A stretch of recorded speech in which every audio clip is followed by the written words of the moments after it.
Hey, Dick. What is it? I was thinking, Spit it out. you're really patient. I'm a jerk, too.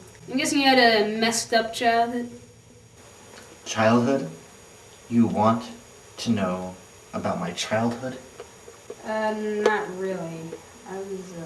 I was raised by a religious fanatic. A freak. Like somebody might find in your family. You see, my father didn't want me. He thought that kids were a waste of money. Or so that's what my guardian parent told me. My father had one of his friends adopt me. Calvinist Chris. That's the name of the man who raised me. I believe you know him as Evangelical Earl and Fundamentalist Fred's grandfather. The man who killed your grandfather. Chris was a televangelist. As a child, I accompanied him to many of his speeches. And at the time, I held what Chris spoke about to be truth. Chris was a Calvinist Christian. He always spoke of predestination. That from the beginning of time, God created some men to go to heaven and some men to go to hell. Chris said the people who go to heaven are those who are materially successful on earth. The ones with powerful jobs with nice big salaries. And the people who go to hell? Well, they're the people who don't have anything in this world. The poor of this world are the ones who go to hell. That's what Chris said anyway. I would listen to Chris's speeches as a child.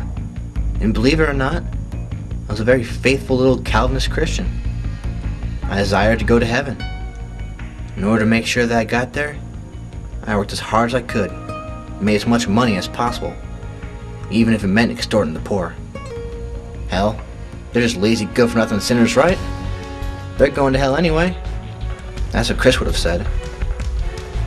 I began with lemonade stands when I was 8 years old. I had some of my muscular friends destroy all the other lemonade stands on the block, so that I had the only lemonade stand around.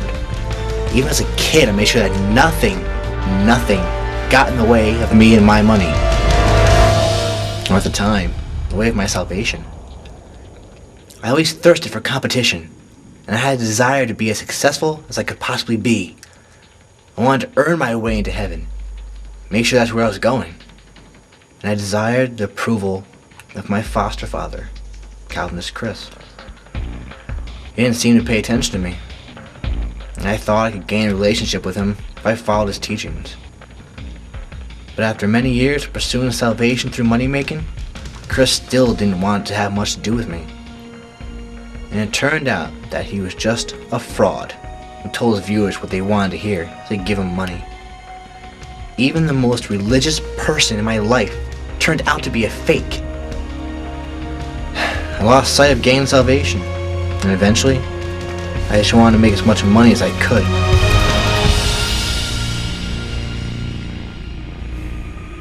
That's all that matters to me now. My money. You know, I haven't thought about this in years. Hey, Dick. Yes? That's the most boring story I've ever heard in my entire life. What? I didn't pay attention to half of it. And I think I wanted to really ask you before is if I could go to the bathroom. You little brat. Sure, you can go to the bathroom. Just plan on getting a new uniform when you're done. I hate that Dick DeGreedio.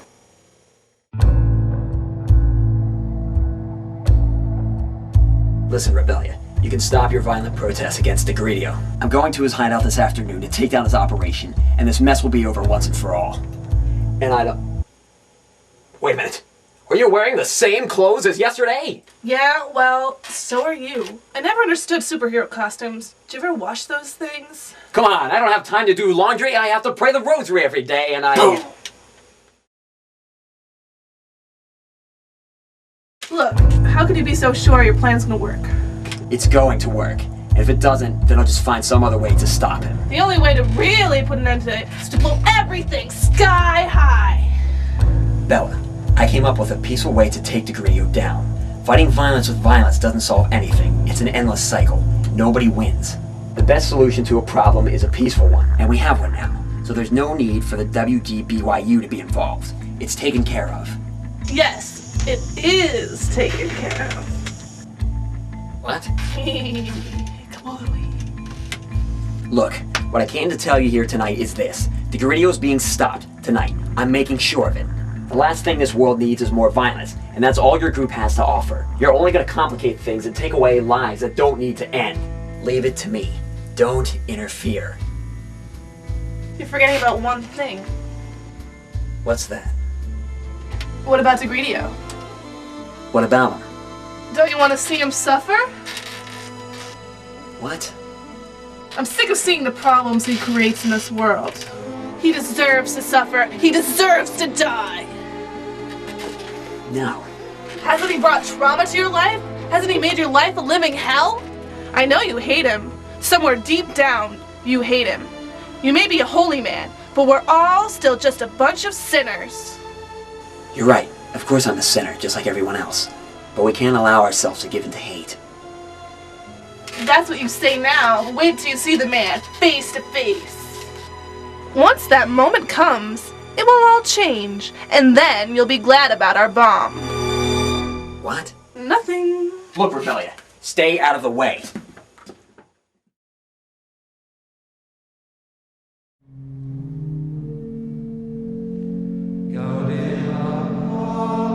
I need to focus. I need to. DeGreedio has to be stopped, but I must stop him using the Catholic way. I can't allow myself to give in to hatred. I was finally doing well, but then Bella started talking about making DeGreedio pay, and now I'm back to focusing on revenge. How can I stop it?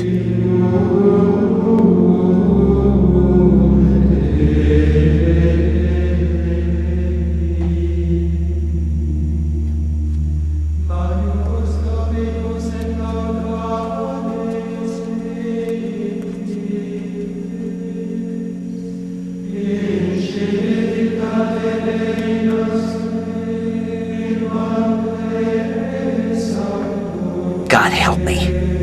Mary, please be with me. I need your son now more than ever. Please stop these thoughts of revenge from eating away at me. Please help me to make my dad proud. I can't let my whole way of life, the spirit within me, to be crushed by something I didn't plan on. I know you have a plan. I need to be strong and only focus on doing what my heart tells me is right. So these were Grandpa's. Why would my dad have given me these? Remember, son, love is not only stronger than death, but love consumes the powers of death in its every form. Love transforms. Love transforms. Love transforms. What could you have meant, Dad?